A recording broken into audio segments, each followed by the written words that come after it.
Hi guys, today I'm going to talk about what inspired this video. Maybe I should do that because it's random things that inspire the videos I make. The other day I was talking to my neighbor and she was asking me about Ozempic because she watches my videos. You know you made it when the people who actually know you actually watch your videos. Thank you, thank you. I'll take off the glass now. So she was asking me about Ozempic and she was saying, oh, she doesn't think she should use it because she's not diabetic. I mean, it's for diabetic people. She doesn't want to take medication away from the people that the meds are made for. I started to tell her about how most medications were developed for one thing and now they end up being used for something else. And then it got me thinking, I think I should make a video and just talk about a few meds. When I say a few meds, you people know I like talking, so it's to be plenty small, but I hope that you enjoyed this video.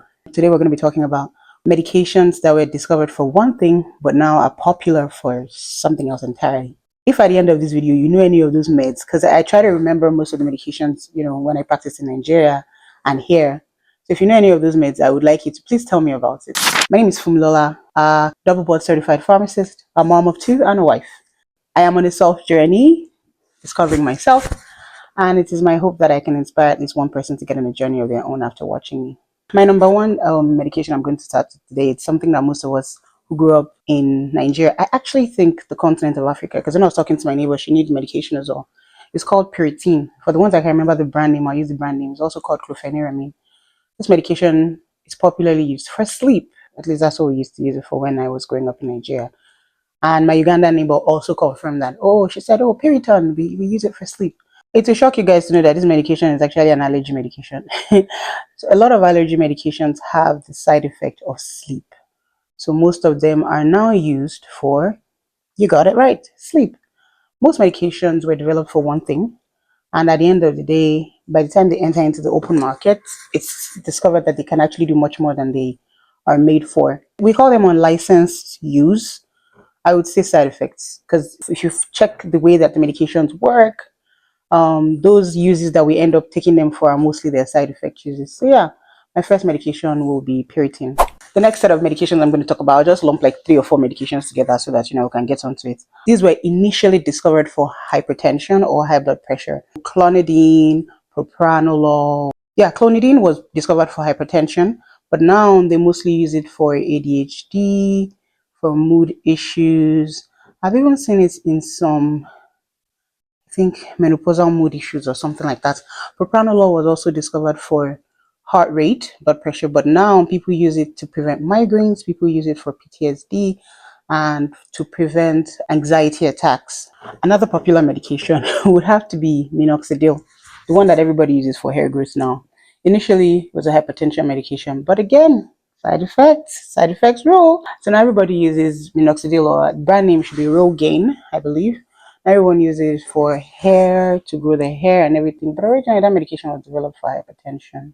Another medication is spironolactone. Spironolactone is a medication that is discovered for hypertension. That was the original use. It's a diuretic. Means it helps you to pee, I believe. I'm trying to remember the mechanism of action. Whether it's loop, whether it's, that's not the information right now. Anyway, it was discovered for made for hypertension, but then they discovered that it does a lot more. So now you find people using it for hormonal issues. You find people using it for. I've actually seen people who are transitioning from male to female use this medication. One of the side effects is water retention. No water retention. Gynecomastia, something like that. So a lot of them use it. Oh yes, spironolactone is also used in people that have PCOS. Yeah, like I said, then sometimes hair loss in women as well. They use spironolactone for that. Another medication would be topiramate. Topiramate was originally discovered, I think that's Topamax. It was originally discovered for epilepsy, but now people use it for bipolar, people use it for weight loss, people use it for mood. One of the medications that I also remember is cyproheptadine. Anybody who grew up in Nigeria knows this medication. So this medication originally is like antipsychotic medication, mood medication, but it is now used for appetite stimulation. And I remember back then in Nigeria, a lot of parents would buy. In fact, there was there was a brand like in a green bottle and everything, a green box. Parents, that brand was moving like hot cake. Parents would come, they would buy it, and they would feed their children because it helped them to eat. This was a side effect of that medication, but they were like, oh, it also makes them sleep a lot. Of course, it's a neurodepressant now. It's an antipsychotic. What are you expecting? And I used to try to discourage a lot of parents from me that, like, if you're an adult and you want to take this medication, I mean, that's all well and good. Oh, it's going to make me eat and then I can get some sleep. That's fine. But why are you feeding your children mentally depressive drugs? That's weird. Of course, we have the GLP-1 medication, so like Ozempic, Saxenda, Victoza. These medications originally developed for people with diabetes, and of course, one of the side effects or one of the unintended effects that it was found out was weight loss. And of course, we all know what everybody is using these medications for now: weight loss. Another medication that I would like to talk about is Seroquel or quetiapine. This medication is also a second generation antipsychotic medication, but it has been found to have great use in sleep. So you find a lot of people use Seroquel to sleep. Another medication, metformin. Metformin is a diabetic medication, but we've seen people use it for treatment of PCOS, for weight loss, Wellbutrin or bupropion. In fact, this medication, this medication is funny because it's one thing. It's like the way Ozempic and Wegovy are cousins. Like they're exactly the same medication, just packaged for two different things. Wellbutrin and Zyban are also bupropion. One is packaged for smoking cessation, one is packaged for depression. It's a shock you to know that this medication was originally made for depression, but they found out, oh, when people take this medication, it also, stops them from smoking. So now it is used as a smoking cessation aid. Most recently, bupropion is also now used for weight loss in conjunction with naltrexone. Naltrexone is another medication that I think the brand name is called Revia. It's another medication that was originally developed for opioid addiction. So it's supposed to help to stifle your urges or what's it called, your wants, right? But scientists in their great not sitting there in one place discovered that if you pair bupropion together with naltrexone, you get a weight loss medication. That's the brand name Contrave. So Contrave is a medication that is pairing of bupropion and naltrexone. Naltrexone was originally for opioid addiction, but now they use it for alcohol addiction because same mechanism of action, right? It stops you from craving. Craving is what I was looking for. Stops you from craving. So now they also use it for weight loss. It's a shocking people to know that I also tried Contrave. Ah, man, they suffer. Another medication that I want to talk about is birth control, hormonal birth control pills. Of course, these medications were created for contraception, but growing up, I have a funny story for this one. So I have a friend. I don't know if she wants me to mention her name, but when she watches this, she know I'm the one she's talking about. When she was growing up, she had really bad periods and all. So she went and saw a specialist. They gave her birth control, and she was taking it, and it was helping to control her period. I can't remember if she also had acne, but she was taking the birth control to control the periods and the really painful periods.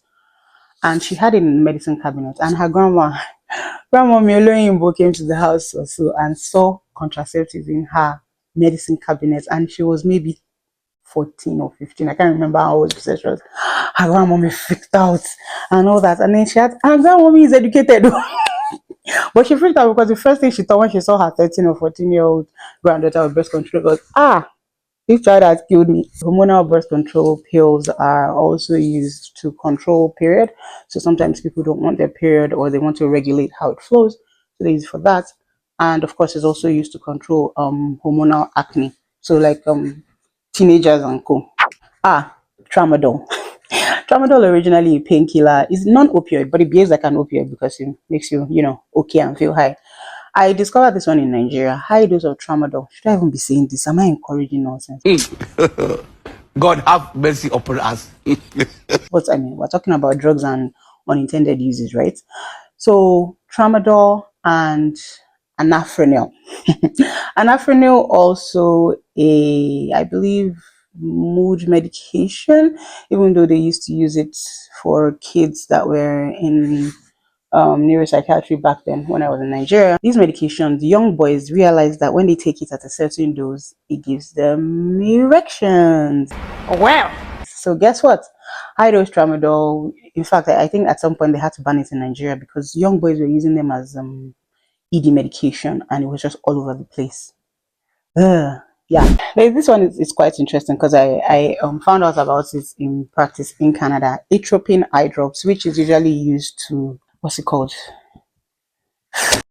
One eternity later. Well, opticians use it for the eye. Sorry, I can't remember what I wanted to say. But yeah, but I discovered that doctors now give it to patients who have salivating issues. So patients who are on second generation antipsychotics who constantly salivate or cannot control the flow of saliva, doctors give them atropine eye drops to use sublingually to help to dry out their mouth. Which, I mean, if you know the mechanism of action of atropine, that is quite an interesting use. This one is another funny one. Imodium. Imodium is a medication that was discovered to help with diarrhea. So find yourself having the runs, you take some Imodium, bam. Please tell me why I came to Canada and discovered that they call it the poor man's heroin because apart if you pack enough Imodium and use it, you get high. Ah, Poor man picking. Hey! guys, things are happening. Anyway, yeah, that's an unintended use of Imodium. They call it poor man's heroin. That one, I don't think that's.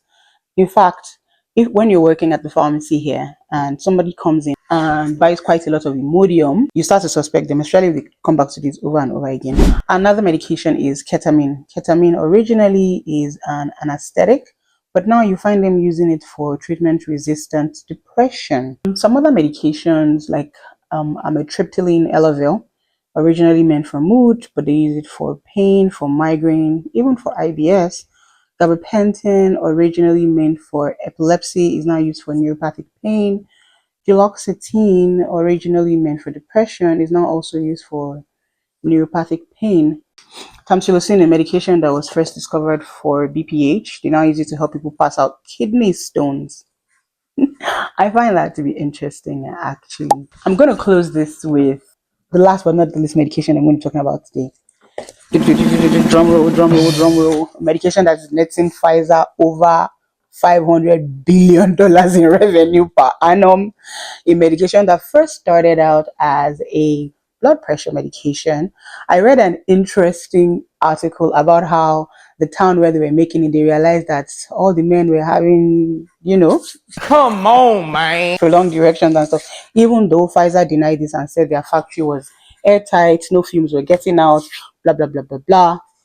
But the medication, ladies and gentlemen, that I want to tell you about today is sildenafil, aka Viagra. So Viagra was created to help the, nice humans of the earth to control their hypertension. And at bars, those markets, so that this medication, man, it is doing more than we thought it could do. Ladies and gentlemen, anybody that hears Viagra now doesn't even think about heart condition. It is, ED medication, and this medication is making millions. This just goes to show how medications can be for one thing or created for one thing and then discovered for another thing. And as your pharmacist today, I want to tell you that no matter how many medications you know that are used for something, always ask your doctor or a healthcare professional before you start taking a medication. Make sure that you take medications that are only prescribed to you. Don't take medications because your friend was taking for something and so you decided that you also have the same condition. This is something that people do a lot. I hope that you enjoy this video. Please remember to like, share, like, subscribe. No, watch, like, comment, subscribe, and share, of course, to people that you think will benefit from this video. Thank you guys for watching. I will see you in my next video. Bye.